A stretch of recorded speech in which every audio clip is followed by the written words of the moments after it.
It's good. Welcome into the Power Hour. Great night tonight. We got lots of power, at least 3, maybe 4 extra R's on the show tonight.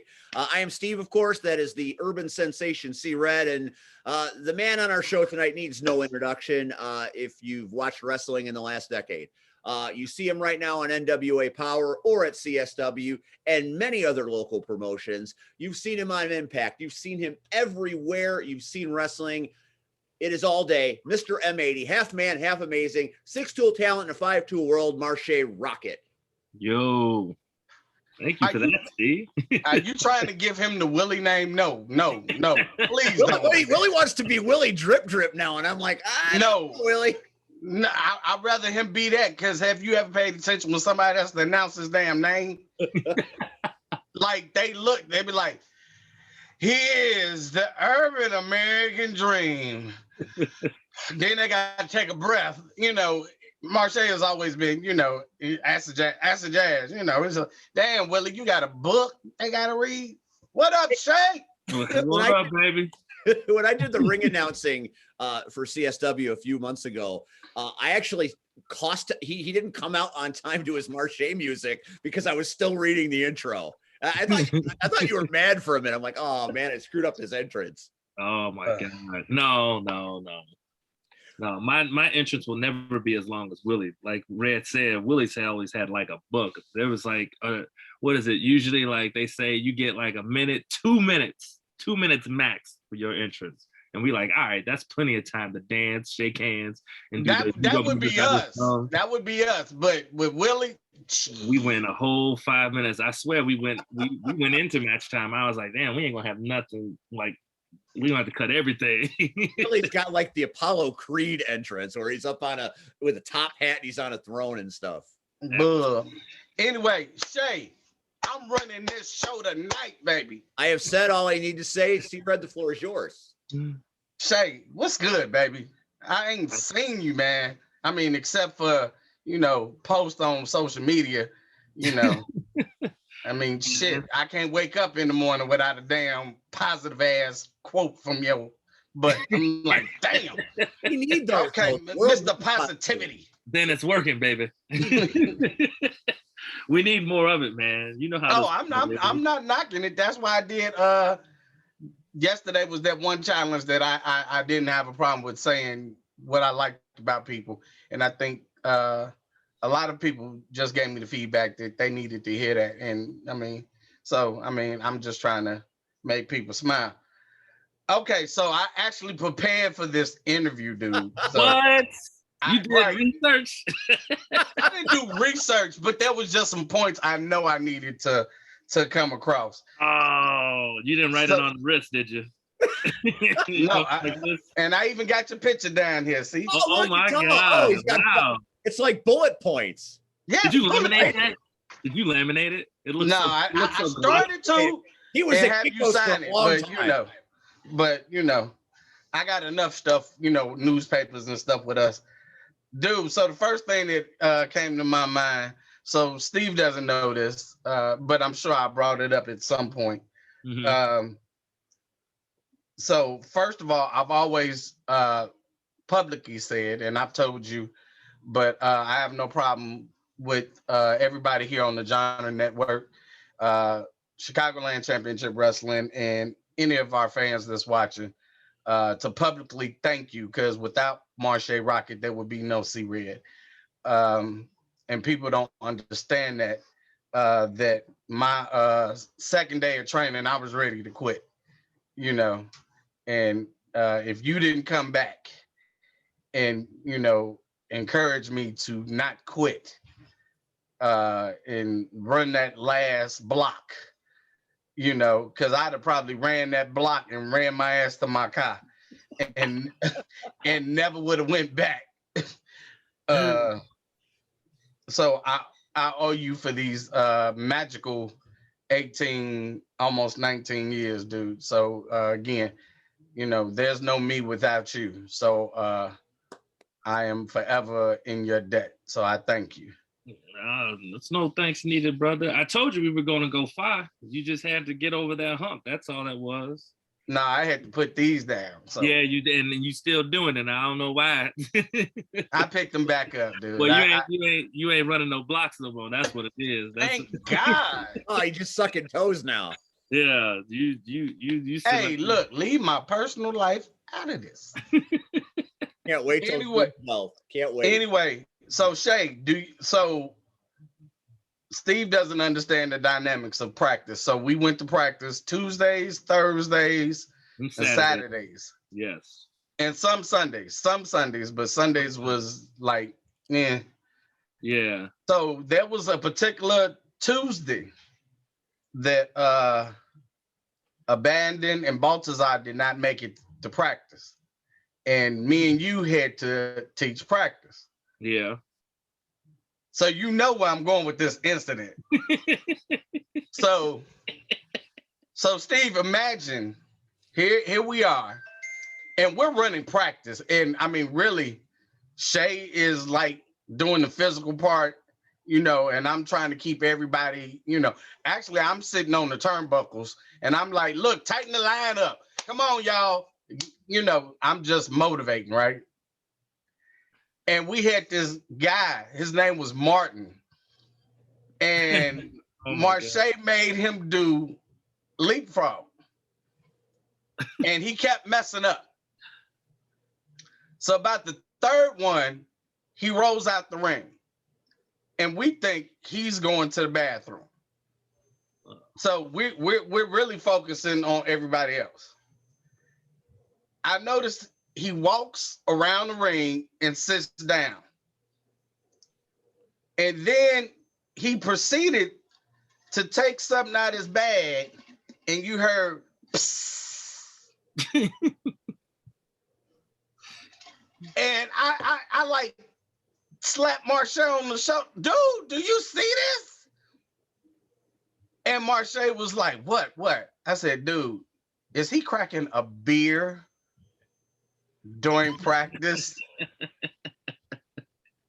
And Shay was like, she. And we were like caught off guard. So I'm like, dude, whatever you're doing, you need to get back in the ring. So he got back in the ring. So me being nosy, Marshe got everybody running at this point.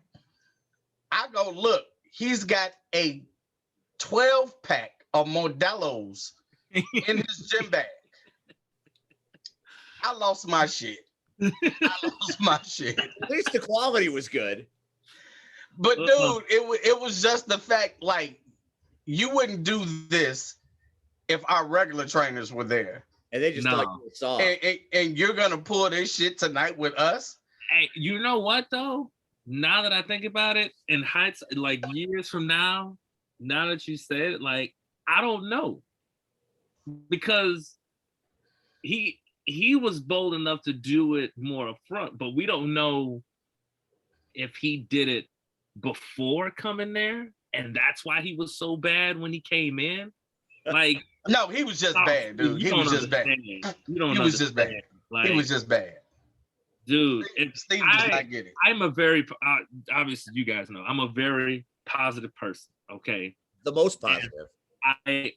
There's very there's very few people in this industry that I would just but he was one of them. I swear, I loathed every practice that he was at though, because we had to keep doing shit over and over. Yeah. And people don't get that. So Steve, you got to understand, we from old school training. So all of this, put your boots on as soon as practice starts. No, we had to actually run. Then we had to do calisthenics, like we was back in gym class. And I'll never forget, there was a easy drill. Baltazar, as tall as he is, would take a medicine ball and drop it. Like about 14, 16 pounds. Yeah, but still you had to catch it. You couldn't let it bounce. You had to just catch it on your chest. Yep. And push it back up, like instantly. Yep. So can you imagine there's a class of like 8 to 10 people. and everybody is doing this drill.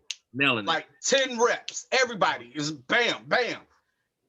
But the problem was, if one person messed up, everybody had to do it again. Yep. And he's the last person. The whole class nailed it.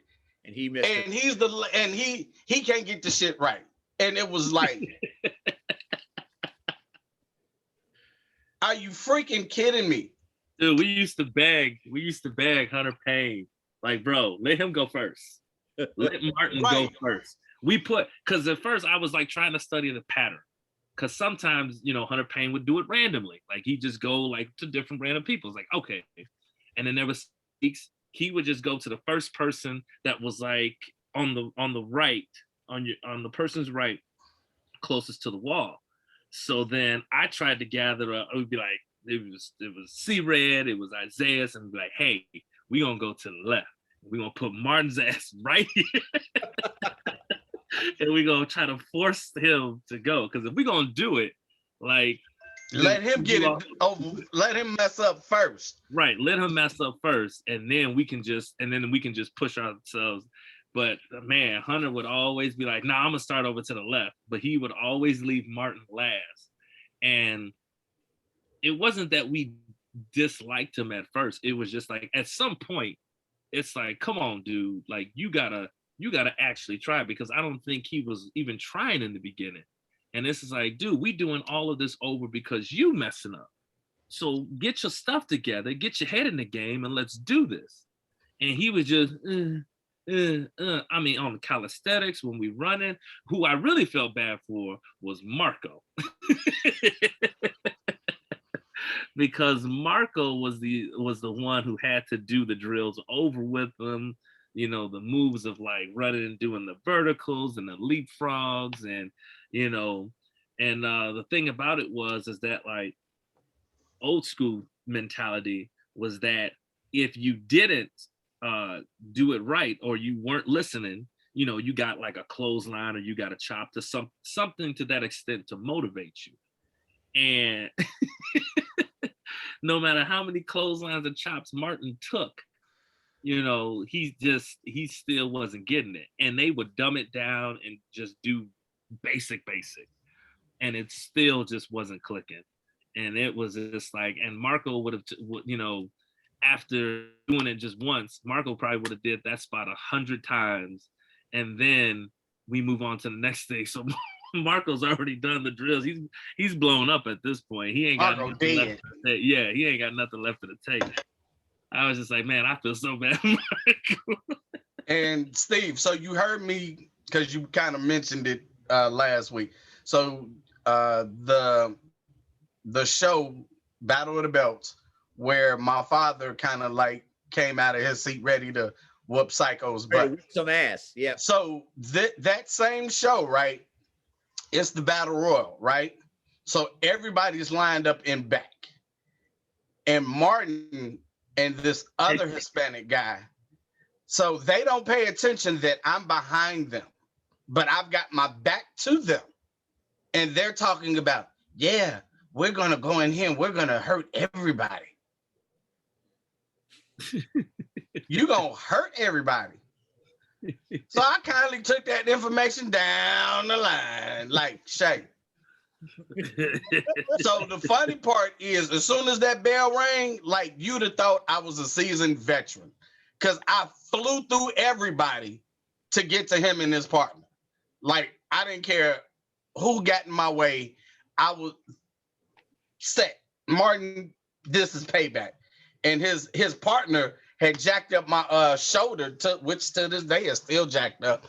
And it was just like, dude, that just let me know, his stupidity, I'm gonna call it what it is. Just let me know, in this business, again, if you don't want to be here, go do something else. Fix cars or something. I know that sounds so bad, but dude, it was just like, again, I think our class was so serious when it came to wrestling, and we were driven. Mm-hmm. And you've got the one guy who I think he was just in there just to, he was that one guy so he could go tell his friends, yeah, I'm a wrestler. Yeah. No. And I mean, when you look at the talent that came out of our class, you look at, of course, Marshe Rockett, Isaiah Velasquez. Right after us was now back to Samaray Del Sol, aka Kalisto, and the Anomaly and Dricus. I mean, the list goes on and on of the talent that came with us and right behind us. And this one dude was just like, it was like having a root canal on your whole bottom row of teeth. Yeah, it was bad. It was pretty bad. You talk about the practice, and I can visualize it because you remember in 2019, I went to the GPW boot camp for 2.5 months, and Mitch Blake made me throw up several times on the side of the ring. Those calisthenics are no joke. I still have bruises from where I ran the ropes the wrong way. And you're no lie. When you do a roll wrong, Mitch Blake will chop the shit out of you. Dude, but that's and so I feel like maybe I was GPW's Martin. So now I feel very self-conscious. No, because that fixed card is what I do. But here's the thing: you did this later in life. You know what I'm saying?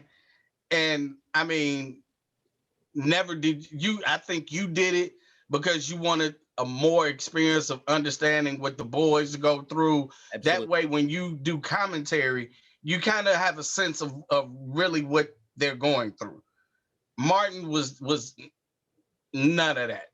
No, none of that. And see, Steve, you actually tried. That's the thing.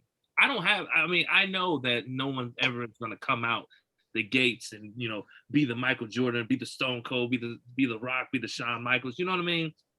Like, I understand everybody learns differently, but it's a mentality. It's, you have to actually want to be there, and it will show through effort. His thing was that, like, this bruh came in with like zero effort, and no matter what you did positive, like, trying to motivate him, it was like he didn't care. And I had a problem with that because here we're already sacrificing everything to be there, already like putting our, because they all, what, that bump card, you start putting in, start knocking those notches off the bump card. And like this brush just say, it's just like, no, man, you got to care about this. Like, we all care. We're here because we have a passion for it, Right. We're not missing like practices because we had a passion for this. And he would stroll in, he'd be there for one practice, won't show up for 3 months, come back, and we have to, start all over again. And it's like, he didn't get in better shape. Everybody else is like, matured, evolved, and this cat just walked back in and was like the same. And it was just like, what are you doing here? If you don't like it, if it's not you, then leave, make room for other guys, but now you're just taking up space, and we got shit to do. So and truly we did. So speaking of shit to do, dude, you are now on NWA Powerrr. So I'm going to ask the question that I want to know. So both of us worked with BC in our pro. Yes. So what's the difference working for BC in our pro and NWA?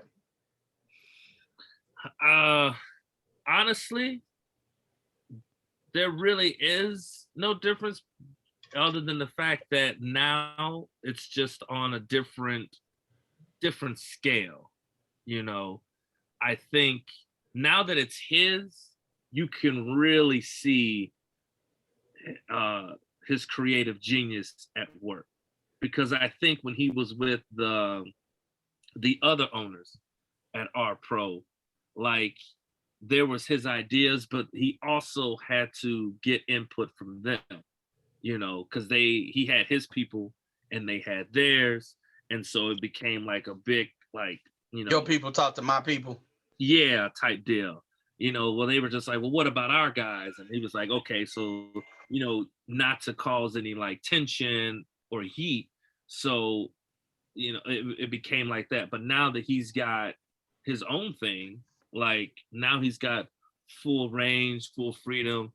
I mean, and you know, he still has that creative, you know, aspect of seeing the wrestling business in such a unique way, and then able to uh see individuals and actually like, man, this, I see this for you, you know. And you already know, Red, like when we were sitting up there and we worked with BC before, we were just like, oh, you want us to go this route? We not too used to this, but we'll try it out and see.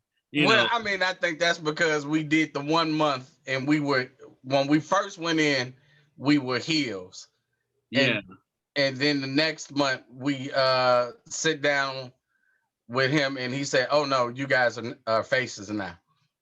yeah. Like, Well, didn't we just put a beating on them two dudes? And he was like, "No, no, no. The crowd loves you too much. The crowd, they love you too much." And it was like, okay. that's been the MO for like years. Remember, it started off in SSW No, it started off in Elite. Elite. But I'm saying like for us, when it was like when we started doing our own thing, because we always came in as like being the heels, but by the end of it, they were just like, oh man, they love y'all too much. Like we can't. But I think that's because again, we were ourselves. Yeah. You know, I think there's the traditional heel way. You Yeah. know, you yell at the crowd and whatever, and we just went out there and we were ourselves. We were clowning. Right. Yeah, we were clowning. And I think I told the story of Wisconsin, where my shoes kept coming off. And remember, it was a tag match. I forget who was in the tag match, but then the match turned into me versus Diamond, and how I dogged all the women. And For SSW? yeah, it was. Oh, I was about to say, like, wait, which one? Yeah, and then we had to get out of Wisconsin because the women wanted to jump me, and you kept cracking jokes because I had on slides, and the slides kept coming off. Because you kept trying to run. And you... See, Steve, I don't make this stuff up. It's Oh, true. I never thought you did. Never thought. No, you want to know the funniest moment? Oh my God. remember AIW in Cleveland with the Jack of all trades? Oh, Steve, let me tell you. Okay. This is my favorite story. This is the good stuff. This is why we do this damn show. This is it. So this is Soul Touchers. This is still Soldier Boy. You know, everybody loved to see us dance, right? That was part of the stick. I think more people, besides just what we did in the ring, I think more people cared about our entrance than anything. Because in fact, there was fans that said, like, you know what? If y'all did nothing else, y'all just watching y'all come out there do the dance did enough for me to make me a wrestling fan, right? This is what fans would always tell us. So we got invited to go out and do the show in Cleveland, where the winner of the trios tournament would go and, you know, earn a spot in like King of Trios. So of course they brought out the Soul Touchers, and you know, we get there, great locker room, love the guys, all respectable athletes. It was a good time. So then, per the usual, we sit up there. We usually gauge like where we can go and like, you know, do where how the dance is gonna go. So then I think I went first just to peek my head out and see like, okay, where's the entrance and stuff like that.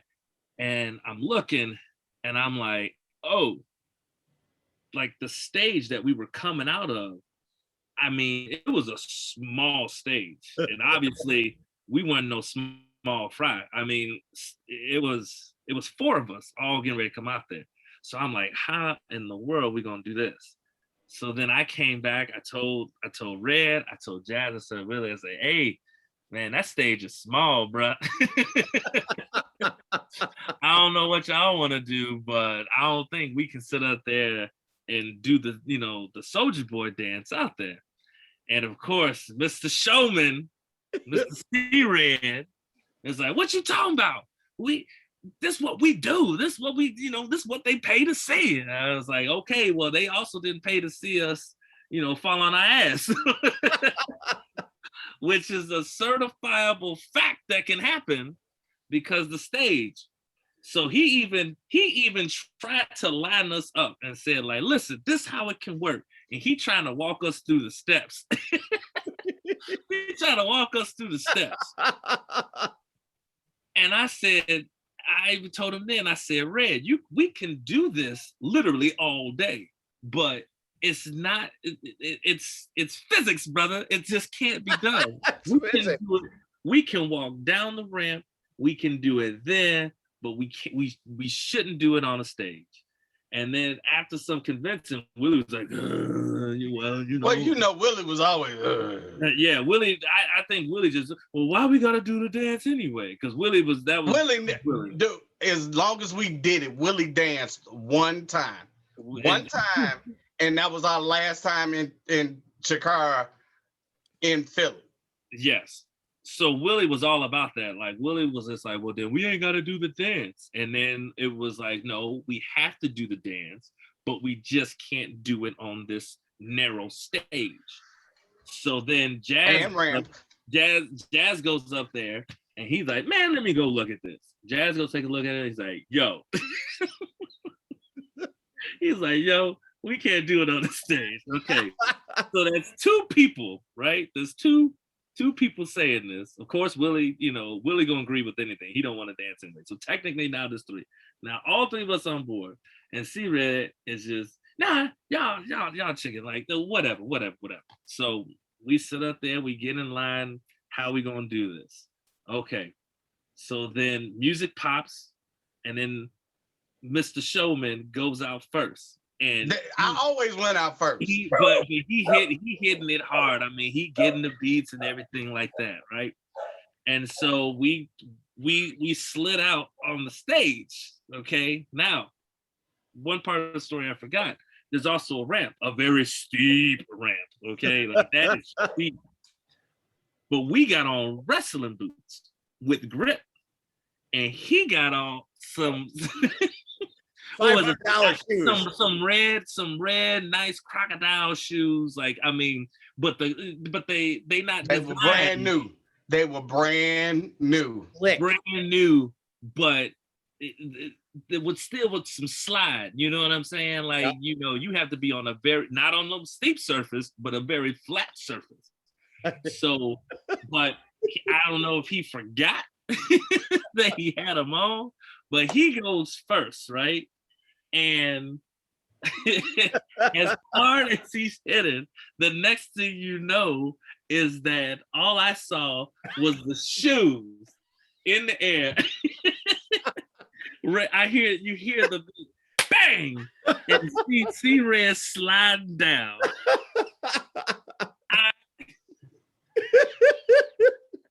Steve, I lost my shit so I don't think Jazz and Willie fully understood, because I was right behind, because we were gonna do like the small, tall. Right. So it was Red, it was me, it was Jazz, it was Willie. They didn't get a good view, but when I saw C.Red slide down, he's at the bottom looking up. You're like, I told you. We hopped down. I couldn't even get it out. I didn't have to say anything. It was one of those situations like you didn't have to say I told you so. I was trying to help him up and just laughing. He looks at me, he's like, oh my God. He's like, please tell me that just didn't happen. And the thing about it was that it played so well with the crowd, because the crowd was just laughing with us. I bet the crowd went crazy. We were all laughing so hard that I think the next thing we knew, we forgot we were getting attacked. No, that was the next. So that was the next night. So what we wound up doing is, again, so I have fully embarrassed myself. And then to make it so bad, there was, and no pun intended, Steve, but there was a white guy. And this guy, am I lying, Marshe? He was dressed like me. Oh, with the red pinstriped suit, and he had a hat with everything on it. Like he was sitting, like if you came down the ramp, he was like the first guy sitting, like, or no, standing. He like was standing up. Standing up. And he was, and it was like, what the hell? Yeah. Okay, I guess imitation is the best form of flattery. Yeah. But the second night, so I'm embarrassed because we made it past the first round and we're going into the second round. But I'm still embarrassed, but I didn't bring any other shoes. So the next night, got the slides. You know, hold on. So the music hits. And you can look at Marshe, Jazz, and Willie, and they're like, "Oh, this fool gonna try it again." So the premise of the match was our opponents had already went out, but unbeknownst to us, they were hitting, and we knew the crowd would be so focused on us. So instead of dancing, I slid. I literally got on my butt and slid down the ramp. And then the crowd went, like, when I stood up, the crowd went pop, and it was like, yeah. And then we got jumped. But it was like, it played so well into the night before, and it was like, only that can happen to us. Like, or more or less me. I mean, trust me, there's other stories I can tell you about. Mitch Ryder in the small time, and Marshe and Jazz acting like a bunch of kids, and my diabetes wasn't acting right, and all of that.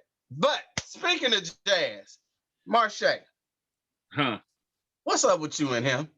Like this whole, I've been, CSW has no more love for Red, so I just have to watch it like everybody else. But like, what's going on with you and him in CSW, man? Like, like your guess is as good as mine. It's not Marshe's fault. Listen, okay, so because I played this back enough in my head, and I still can't piece it back. So I guess I'm just gonna keep going. But okay, so let me take you back. All right, pre-shutdown. This is pre-shutdown with the pandemic and everything. So this is, what is it? This is January. All right. January. Who was I? I was wrestling. I think I was tagging with Brew Baker, and we were taking on the Burning. Right. Okay. So out of that, like, showing, set up there, Burning's getting the number gains on us and everything like that. Me and Brew, we tried our best to fight them off. Me and Brew end up losing the match, but Burning's still trying to send a message to us. Who comes back? Jazz. Now, Jazz has been gone for like months, almost like a year. Yeah, it's almost a year. So he comes back out the blue. I didn't even know. He just showed up. And so I was just like, oh, and we come in there, we take care of business. We send off the Burning, Vic Capri and they crew is gone. And so now we standing strong. So then I sit up there and I get the offer, per our GM, Steve, you like the performance so bad or so much. So that's when I got the opportunity to wrestle AEW's Luchasaurus. Okay, what a man that was. We still the show, but it earns me like a title shot to sit up there and go for Vic Capri and challenge him. So Jazz is, we like this. we sitting up there and we talking about it. Yeah, I was happy when he returned because I know with me and him combined, there's no promotion we can't take over. We can dominate. So then, before going out and facing Vic, he wishes me good luck. He says, "Hey, I got your back." Because I'm like, man, I'm not trusting these cats, to screw things up. You got Cypher, you got Nick Cutler. They about to sit up there, and I know they're gonna try to pull something. He's like, "Don't worry about them. I got your back." We go out there, do the damn thing. I'm whooping Vic's ass. He gives me a couple shots. It's back and forth. Crowd's all into it. It's main event. Next thing I know, comes down to it. I ward off Cypher, ward off Nick Cutler, referees down. Now it's just Jazz that came out to help, and it's actually us two staring down Vic, right? So I'm like, I got this now because we ain't got to worry about the burner. We took care of it. Next thing I know, this man gives me a low blow while my back is turned. All right. Needless to say, Vic Capri wins the match. I lose my shot at the world title. Now, obviously, I got questions. Jazz is the only one with the answers. So I call the stud. Call him, text him. You already know how he is with voicemail. I mean, yeah, I know how he is about texting and calling. Yeah, I mean, so I'm getting no response at all. Calling this cat, nothing. Of course, then we go into shutdown, and that's weighing heavy. So I'm just like, okay, well, I still want answers. A full year. There's no wrestling. There's no there's plenty of time to talk. Nothing. Not a word. And in this day and age, you got everything on social media. You got Twitter, Instagram, Facebook, email, TikTok. It's needless to say, you can reach out and touch a brother. You don't just need to dial up a home phone to sit up there and make that happen. But nothing from it. Then we come back, and it's just the same old crap, man. He's cost me more opportunities than I care to wish to talk about. But it's just like he's just been asking for it. I don't know what his beef is. I don't know what his deal is with me. I don't know if it's jealousy. I don't know if I did something to really piss him off.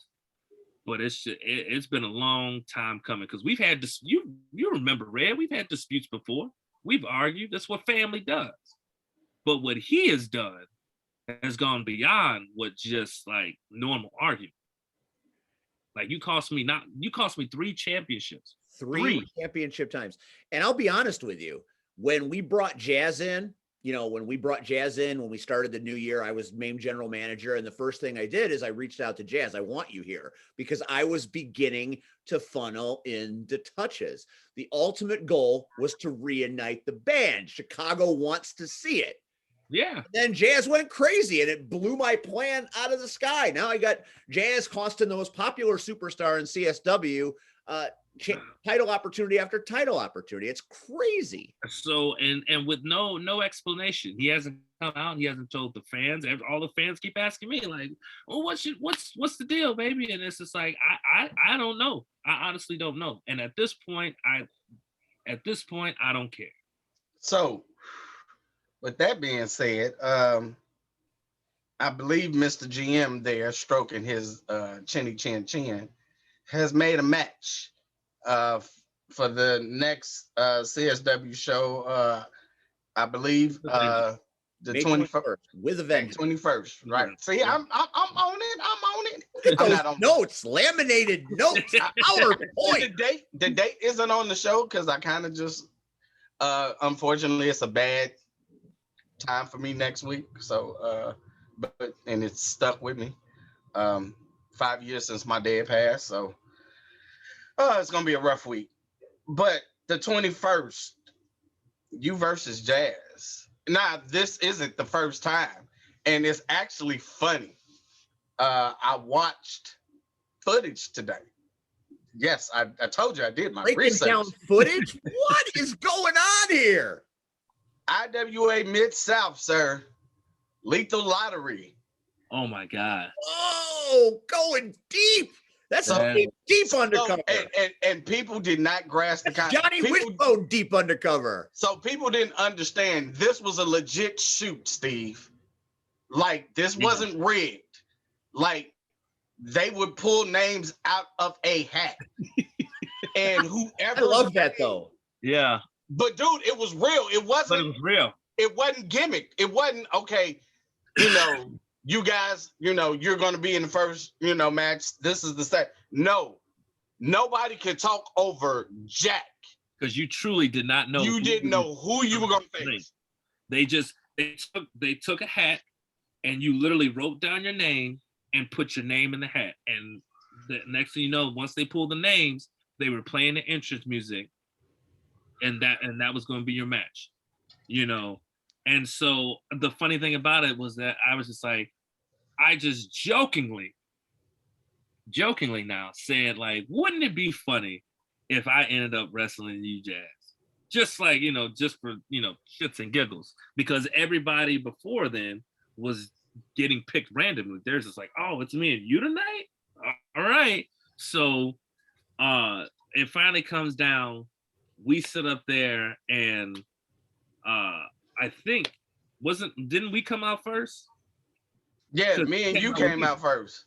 So they pulled me and Red, we go out. All right. And so I said it again to Red while we in the ring waiting. Cause I was like, cause he was like, who you think you're gonna get? And I was like, like I said, it'd be funny, but you know, wouldn't it be just great to sit up there and see if it's Jazz? And as soon as they pulled the big paper, I was like, no. And I'm tapping Red on the shoulder. He's like, what, you know? And I was like, they got the big paper. And Jazz is the only one, because everybody else wrote on like the little small, like the paper you would see like in a fortune cookie. Jazz was the only one who wrote like the, you know, AJ, like, you know. And as soon as I see that, I was tapping Red. I was like, you ain't gonna believe this. He's like, what? And then they played Jazz. No! The crowd went crazy because they're like, no way. And so I think for the first 5 minutes, we just kept laughing because we were just like, ain't this about a bitch? Of all the people, because that locker room was filled. You had Ali, you had Ego Fantastico, you had Hades, Bingo, Hades. You had a plethora of talent. You had Trauma was there. Trauma, because like, that's when Trauma was rolling with us. You had Willie. I mean, you had Willie wasn't there. Willie wasn't there. Remember, Willie didn't come in IWA Mid-South to the very end. Matter of fact, Willie didn't come in until we couldn't get Willie in until Jazz got hurt and we did the benefit show. Oh, yeah. Okay. That was our last. That was the day before, the week before Sweeney passed. Okay. So, but you trust had me, Human Tornado. It was a sea of talent. Yeah. A sea of it could have been anybody. So just for them to randomly pick Jack, and I don't know if the guys did that on purpose, you know. But it was I don't like, think so though, because it was like. No, I'm just saying, I don't think they did either, but it's like, you know, we don't know, like, before a match, like, did they look at all the slips and see, oh, okay, Jazz got this big ass piece of paper, you know, so after you got picked first, they were like, yeah, find the big piece of paper, you know, but I don't know. We'll never know that. That's what I would have done. If I was in charge, I'd have made him write on a different piece of paper just so I could make it happen. So what's in store for the fans on the 21st, man? I mean, you know. Exactly what was in store for Gary J when they saw it. I mean, Steve, you saw it. See, saw that. The question is why. A lot of people have asked me, why did I make this match? Why? I mean, it's obvious that he's been messing with Marshe, and Marshe deserves a chance for some retribution on an even playing field. But I got a couple of reasons for it. If you missed Gary J versus Marshe Rockett at our last show, you should find it on YouTube and watch it, because I don't know how in God's name it took 19 years to get these two guys together to fight. But this thing is, you hear the term slobber knocker thrown around all the damn time. I didn't know what a slobber knocker was until I watched this match. And it was like someone had a chop gun, and it was like the 4th of July. 5 minutes. Chop, chop, chop, chop, chop. Everywhere a chop, chop. So Jazz interfered in this match and kind of took away a little bit from it. Or after it was over, the match was something special that nobody expected. That it stole the show. It literally did. We had a great show, and this was the high water mark. And he kind of spoiled it a little bit from my standpoint. So I said, all right, that's enough of this. I have to send a message. But sometimes when you put brothers that are at odds together and let them work out their differences, you know, positivity can come out of it, like Mr. Positive here.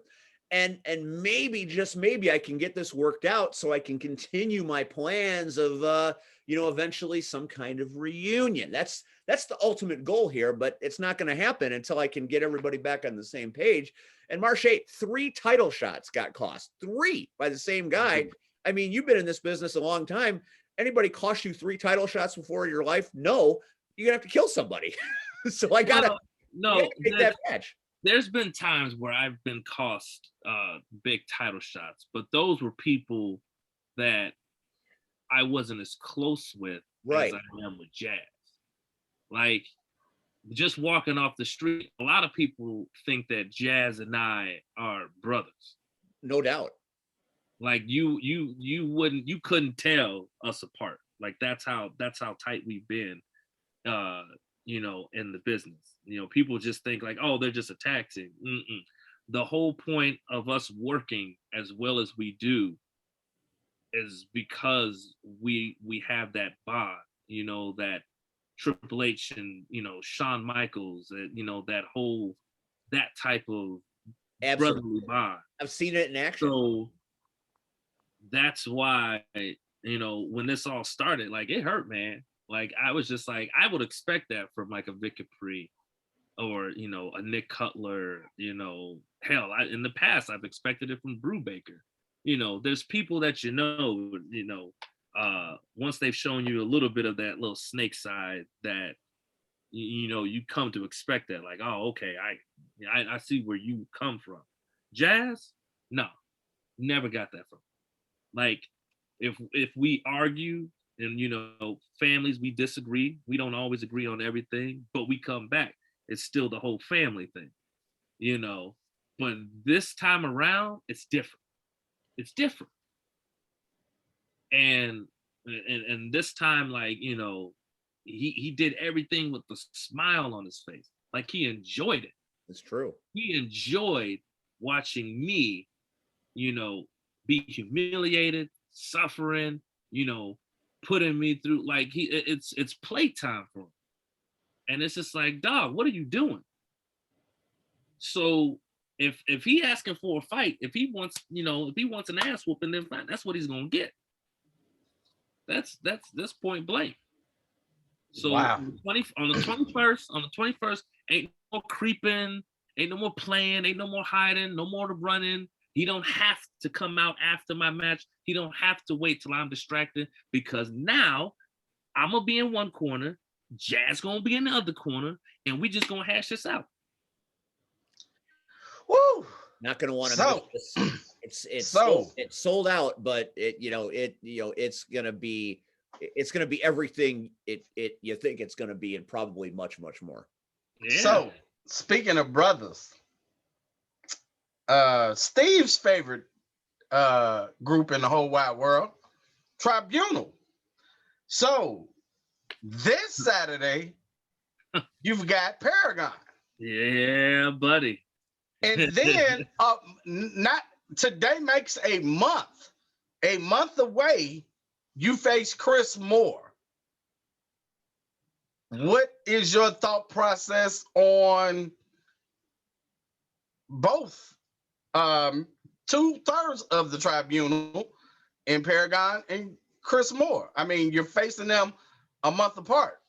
Well, I'll start with Paragon. So I've been studying up on this guy for a while now. He's good, man. He's very good. You know, he's the WTF United States champion. A championship that I've never had the opportunity to hold, but I got one this Saturday with him.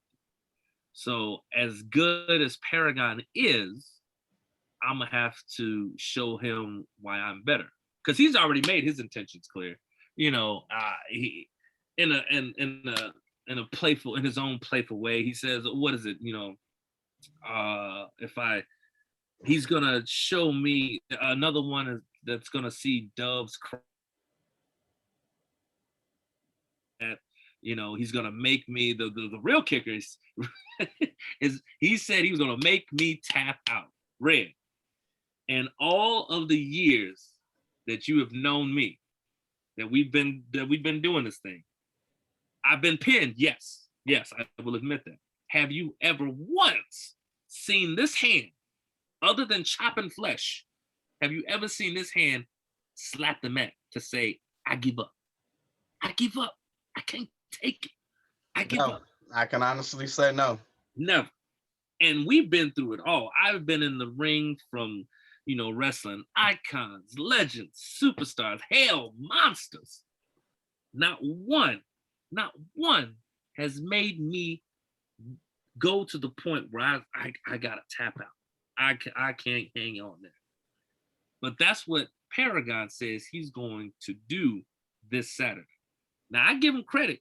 You can go ahead. It's very, as good as you are, and you've beaten other guys that way.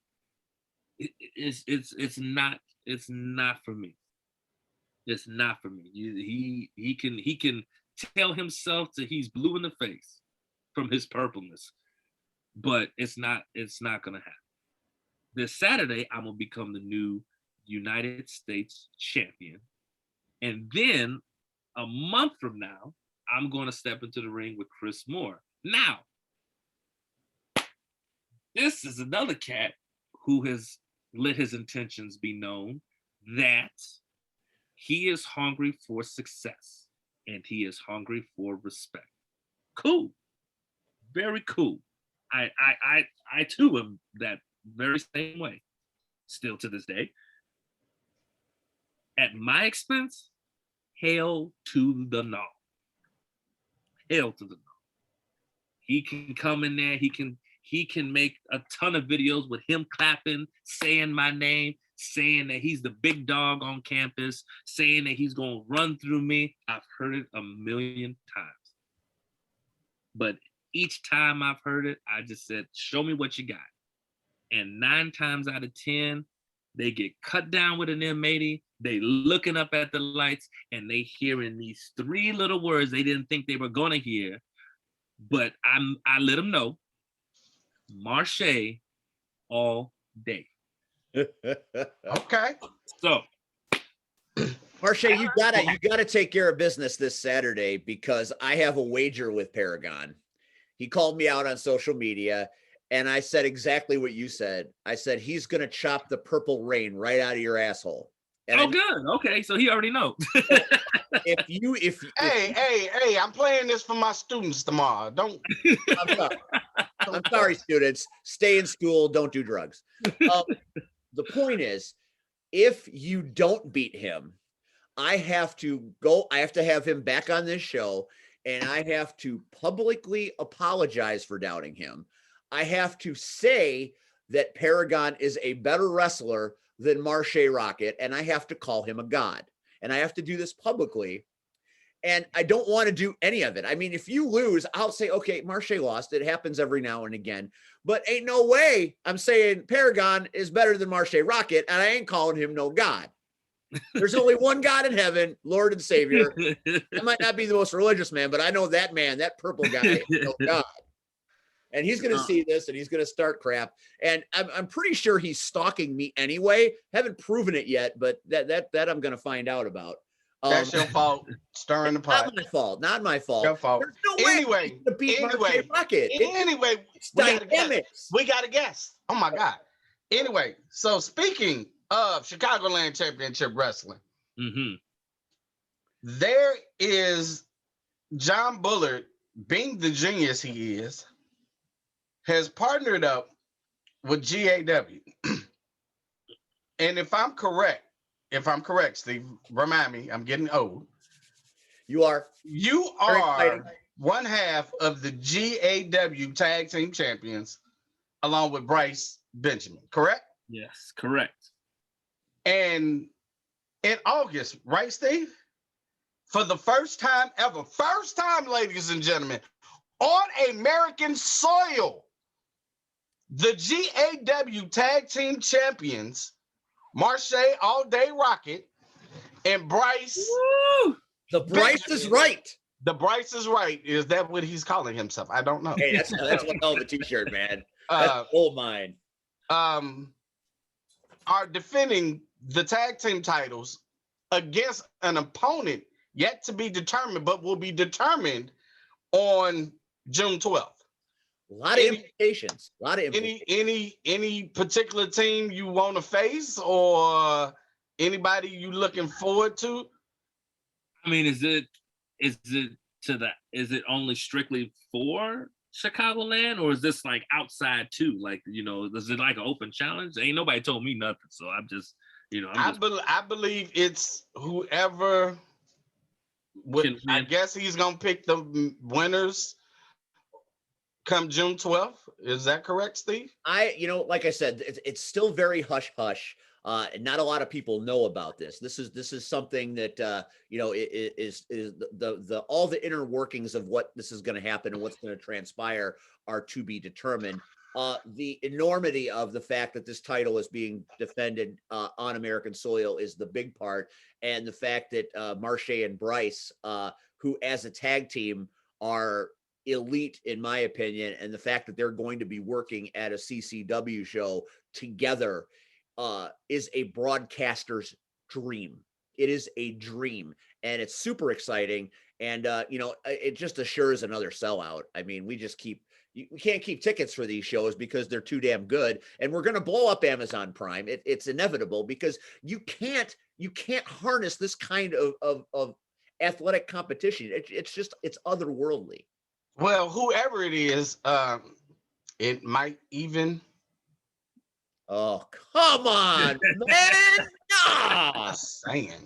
You're not going to make it through the 12th. That little Janai's going to. Yes, I will. Yes, I will. Don't worry about it.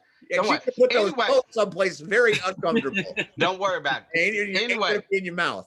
Anyway, all right. So, dude, because I know we got to wrap this thing up. Man's got to go to the gym all day. No, that's my gym symbol. I'm working it.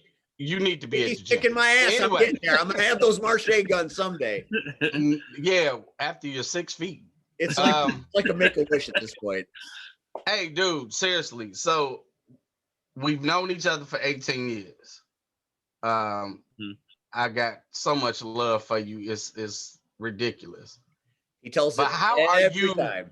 How are you balancing work, and I mean your shoot, your family, because your family has grown tremendously, 2 beautiful kids and a gorgeous wife, and all of these, more and more wrestling opportunities are coming your way every time I turn around. Every time I turn around, you're posting something, you're tweeting something that you're somewhere else.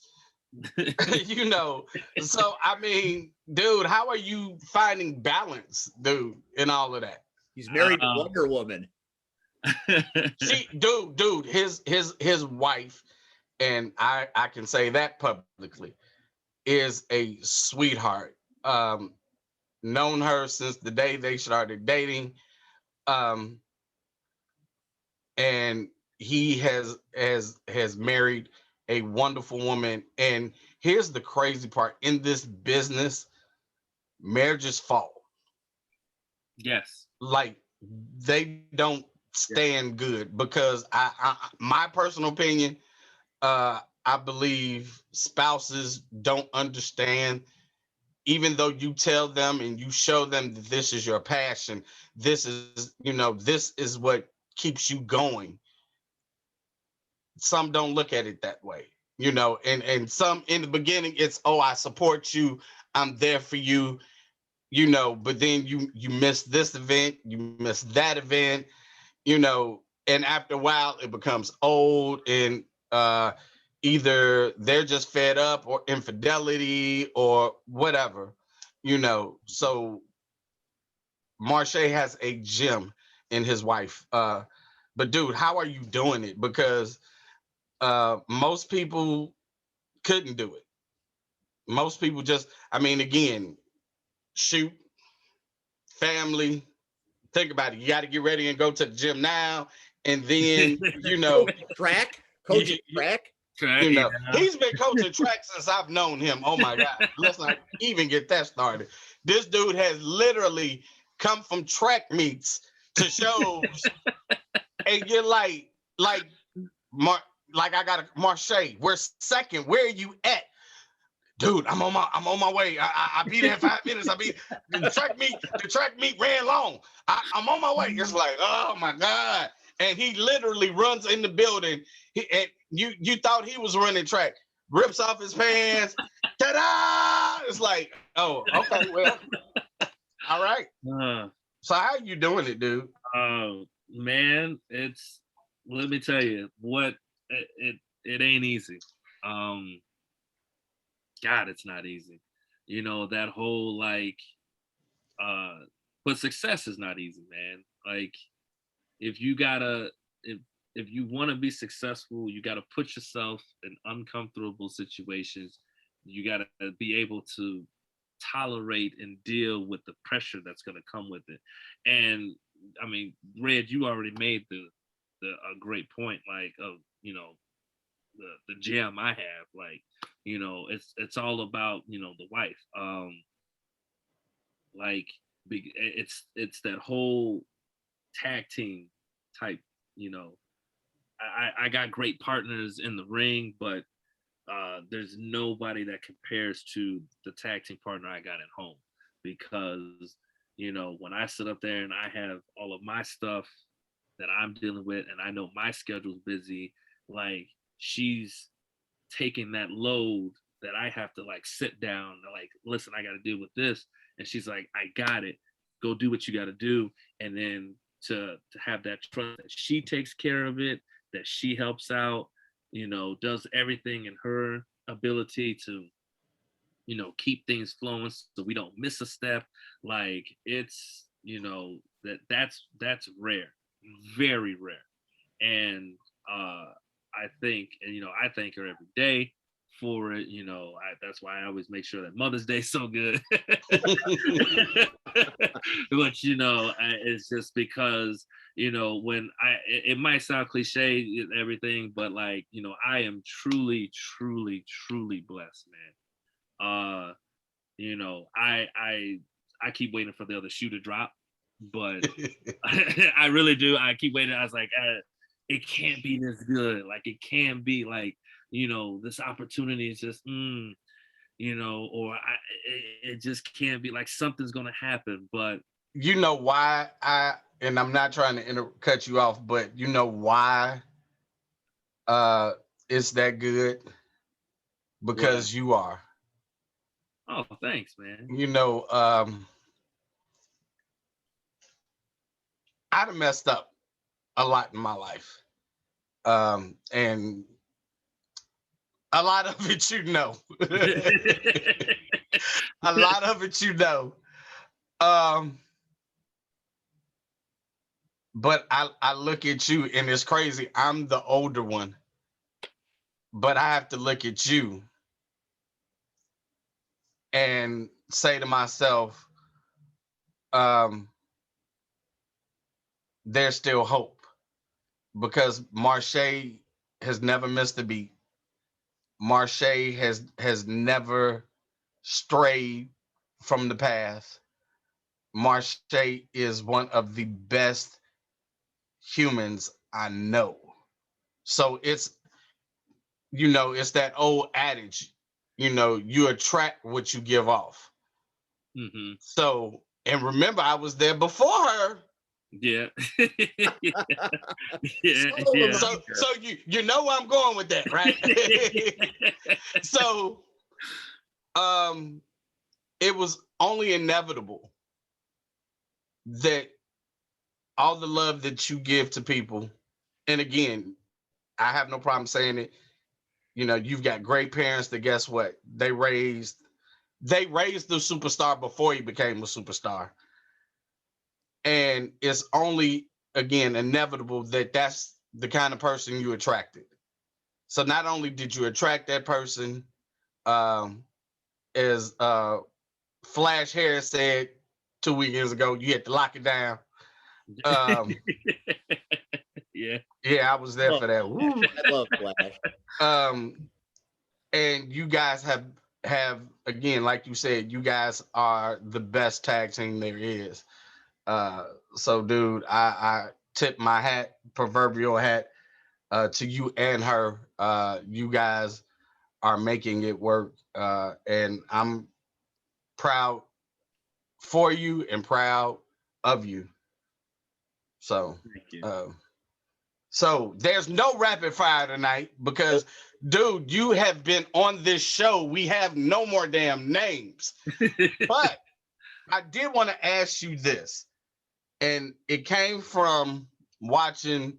Did you watch? Do you watch A&E's the WW thing where they go looking for treasure and all of that hidden stuff? Stuff. Like the Undertaker's coat and all that. Yeah, I caught because he was looking for the urn.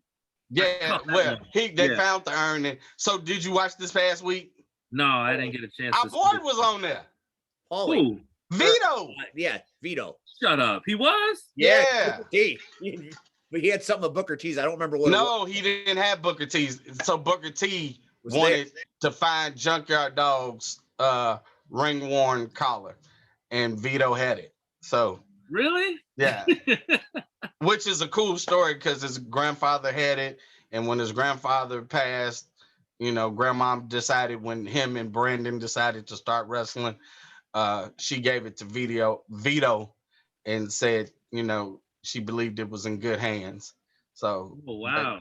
Did he end up giving it up or did he keep it? Yeah. He gave it up for, I'm not gonna disclose the amount, but yeah. Okay.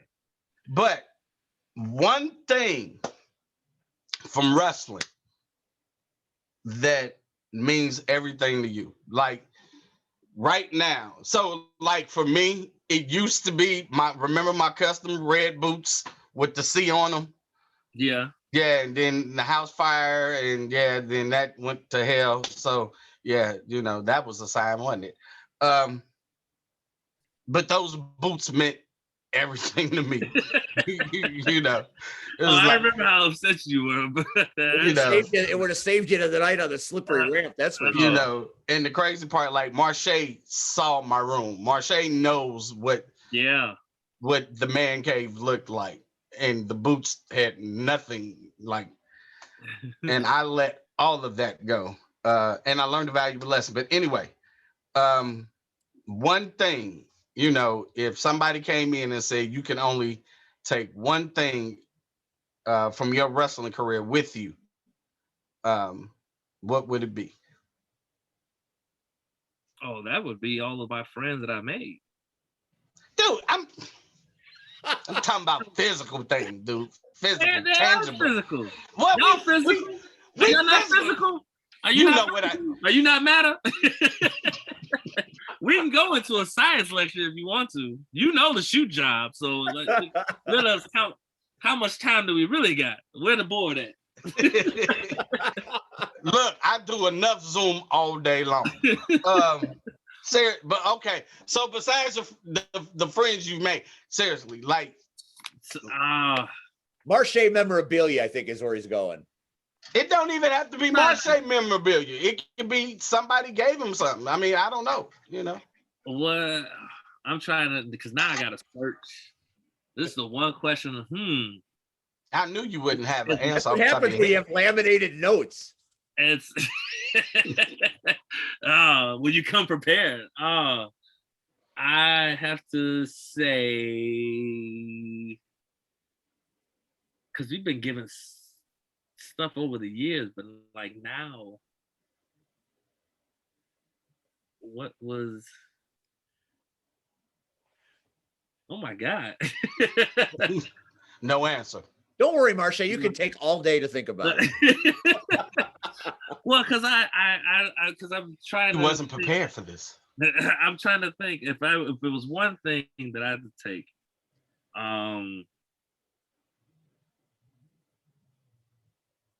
It wouldn't be the camo pants. Oh my God, the camel pants. Dude, I can't take the camel pants. The camel pants is gone, man. What? Yes. I tried putting that, like, remember when I started to put on size? I think we were trying to bring the camel pants back. And I tried putting them. Never mind. Never mind. I tried putting them things on, bruh. I'm not even lying. Like, I ripped them. I like Incredible Hulk ripped them. Like, there you go. Joke. That's you don't get that anywhere else on this show. You know how you just hear like the sound effect, and you just know it's like, shh, and like, I was like, oh, that was like clearly like manufactured. No, I heard it, and Audra heard it. Like, she was like, what was that? And I just looked down, and it was like a huge rip in them. I was like, oh my God, I just hulked. I physically hulked out of them. And then I tried to turn it into when I'm angry. He built Bixby to him. Remember, no, Dreamwave. Okay. Remember? That's what we was doing, because we had we had the War Games. Yes, that's where it happened. And you was like, what happened? When did you get camo shorts? And I said I had to change them into shorts because I had hulked out and ripped them, and they couldn't be pants anymore. And now it's just like, as I've gotten even more bigger, like them things.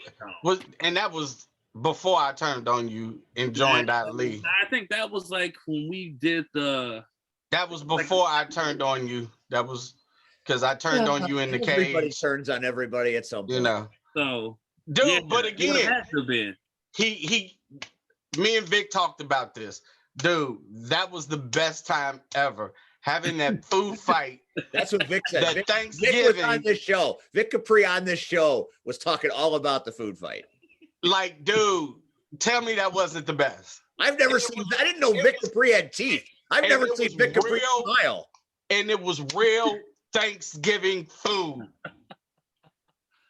Like, us throwing turkey and peas at each other. Like, you hit me, right? You hit me with peas, dude. Like, dude, my gear bag smelled of Thanksgiving for like 2 weeks because we were just like, crap. We didn't think about like how much we were gonna have to like.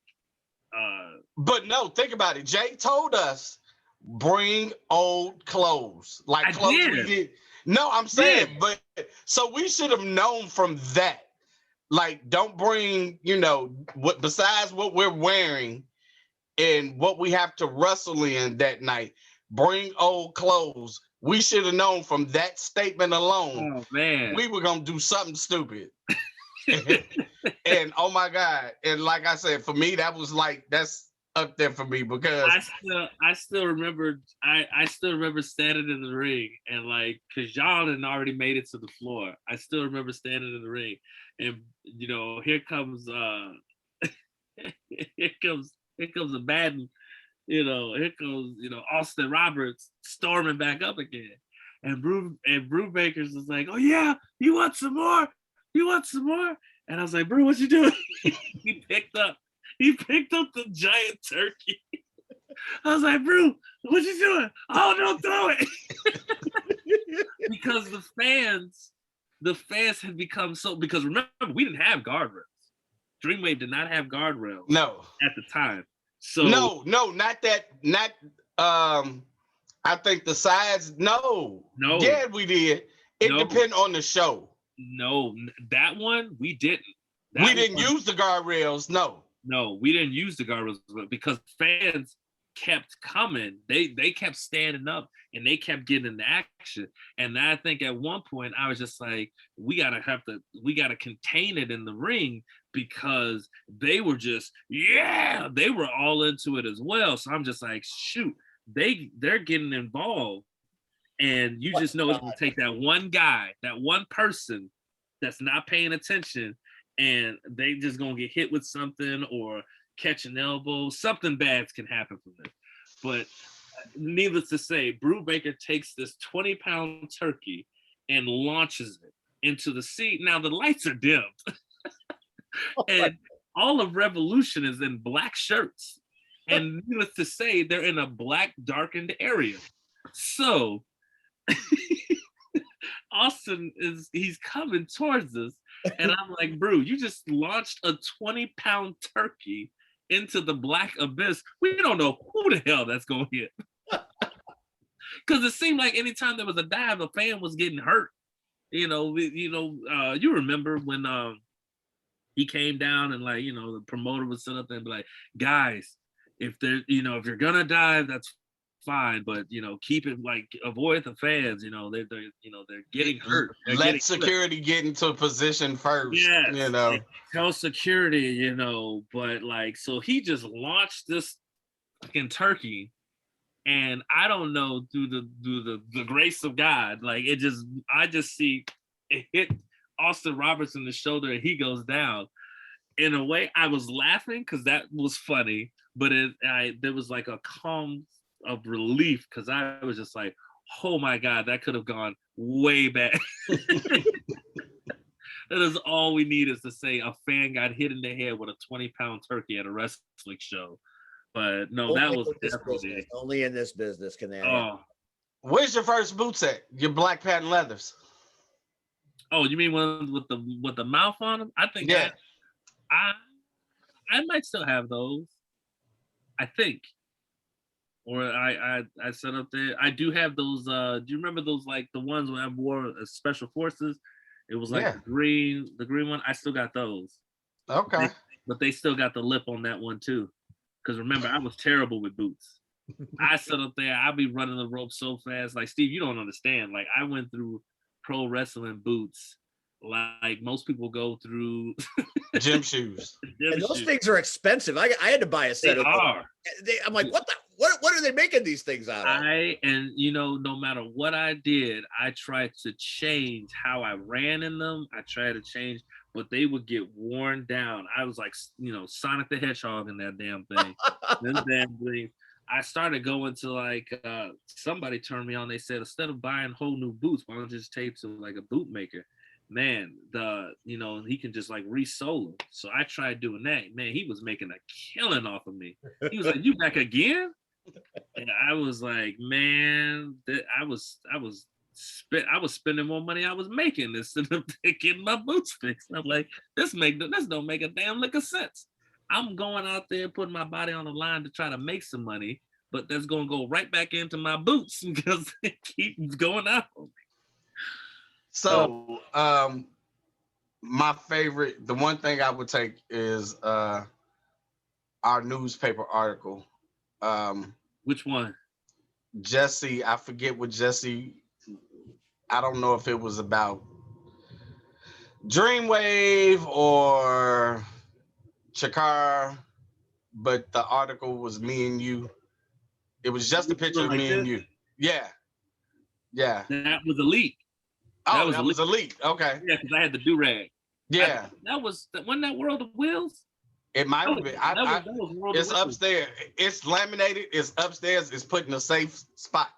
You want to know what's crazy? You want to know what's crazy about this? I thought, now this is, when did we do World of the Wheels? In January of, don't ask the year. But it was way back. It was probably, I want to say 2007, 2008. Yeah, something like that. Because we joined Elite in 2006. So, but it was around then. That picture's still up over at one of my shoe jobs, and one of those in the same district. They still got it posted because they found out about it The picture of me and you? Yeah, it's Oh, still wow. it's still like on the attendance board. Oh, Somebody wow. told me, like, because I sit up there and I was just like, because now when I like coach and everything, and people will sit up there and be like, "Hey, ain't you that person? Ain't you that wrestler?" I was like, and this I've never seen this person before, but like, how the hell do you know? Like, you know what I mean? Because they're from a different school. And I was just like, yeah, like, did you? I'm thinking that, you know, somebody had told them, you know, because all of like the kids know what I do for the ones that I do know. But I'm just like, but he's from a rival school, so I don't really know.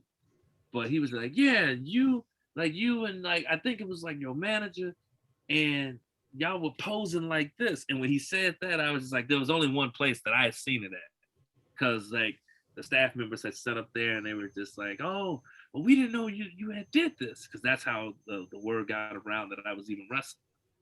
Because I always figured like I had to keep a tight lid on it, because I didn't know how, you know, the bosses would take it when you sit up there and you gotta you know, you can't come in. You gotta, You gotta, you know. but like, Marshe, you pack. This is Mr. Young. I will not be in Yeah. tomorrow. I'll return on Monday. Let's go. We got to get to the airport.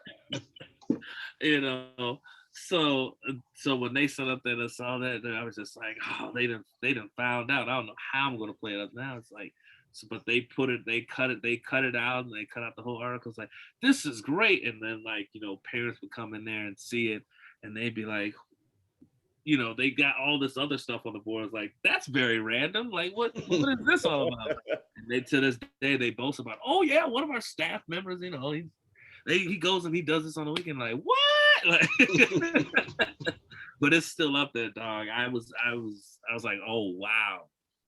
Well, it is one of my treasured possessions.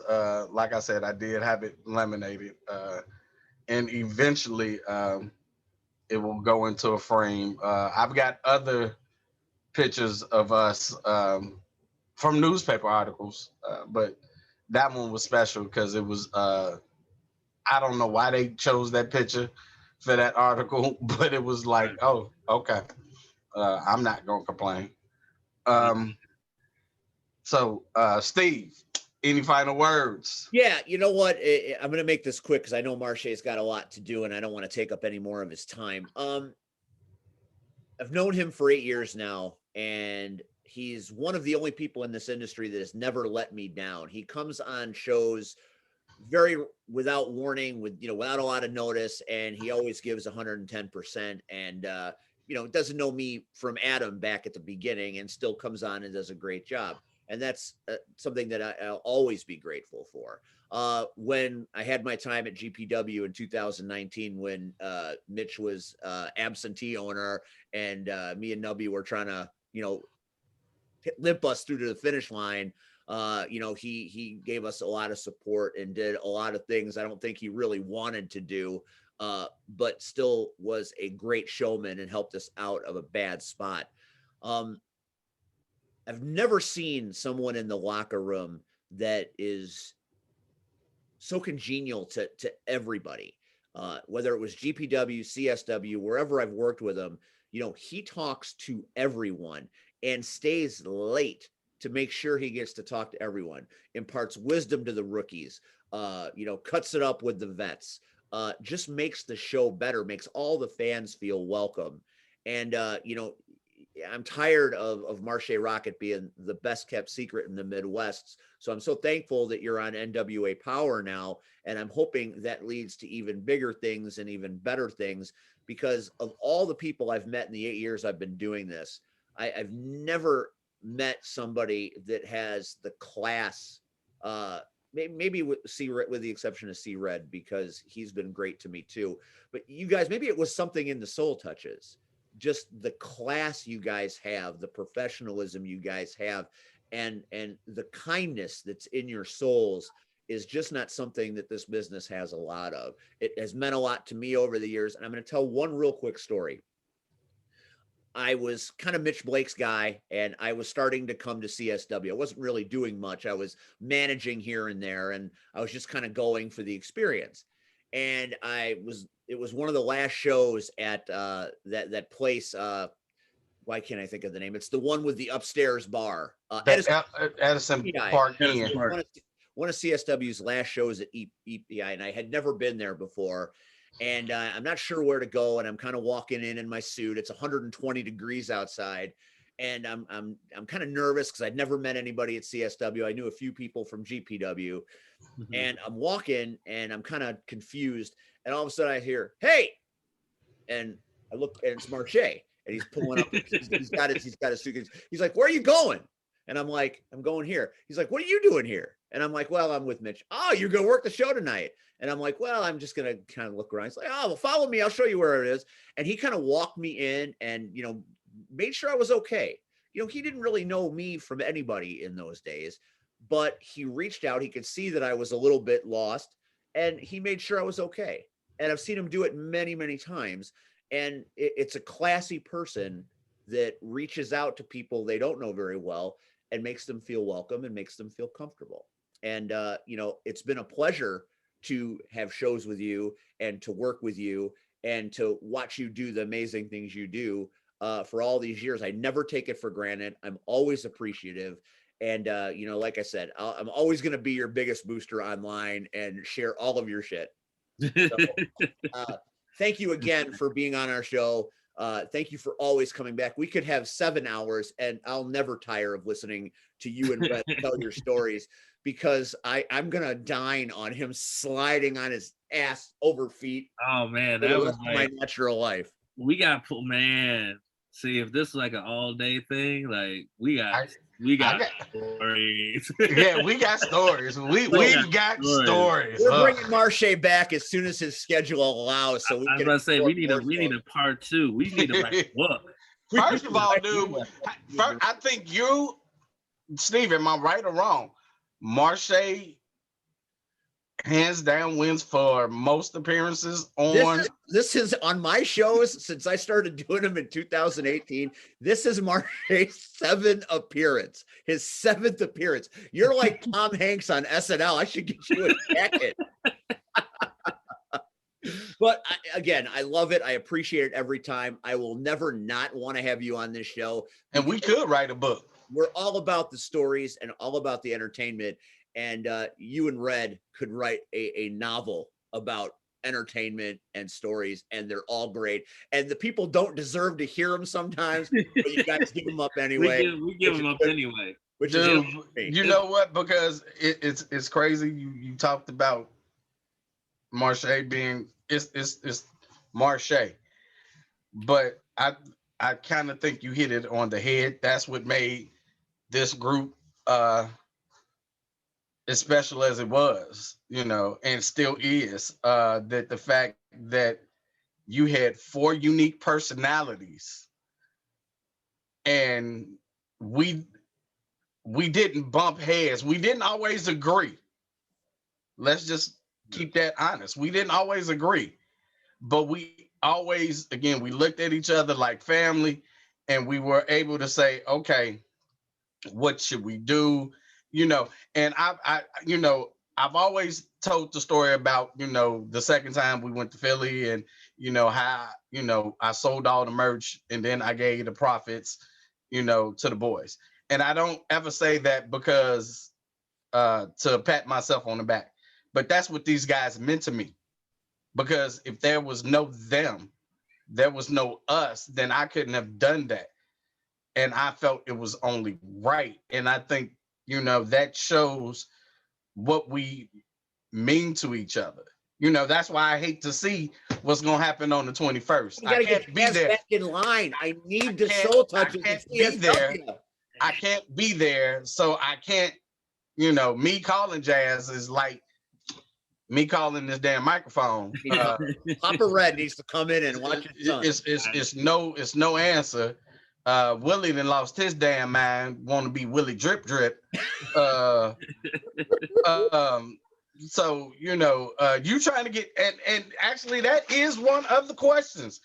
Let him go. He's got to go to the damn gym. We got to let him go. I'm just saying, it was one of the. We got to let him I go. missed that question, but I did want to know when will we getting the band back together. But you kind of asked that, but everything that went to hell. We're trying because of jazz. It's not. It's not over. The dream is still alive. Ladies and gentlemen, this has been the Power Hour. Special thanks to Marshe Rockett. You can see him whoop Aragon's ass this Saturday. You can watch him June 12th at Chicagoland Championship Wrestling against another tribunal member. And then on the 21st, hopefully we can get this over with and get back into the plan. It'll be Marshe Rockett versus Acid Jazz, CSW with a vengeance. Marshe, good luck at NWA Powerrr. Good luck at Bath Night. Good luck on the gym. Tell Mrs. Rockett from the bottom of our heart, thank you for making you be out there in the world, because without her, we know there's no you. And next week, we've got more guests.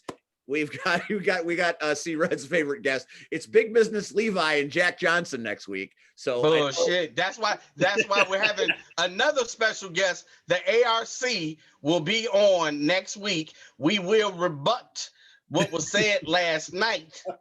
Yeah. You gotta let Marshe go. Marshe, you the one that went into this whole next week thing. No sucking toes, though. No sucking toes. Marshe Rockett, NWA Powerrr, CSW. He's everywhere you want to be. Half man, half amazing, all day, Mr. M80. You name it, he's it. Thank you so much. I'm Steve. That's the urban sensation, C.Red. We will see you next week on the Power Hour. Good night, everybody.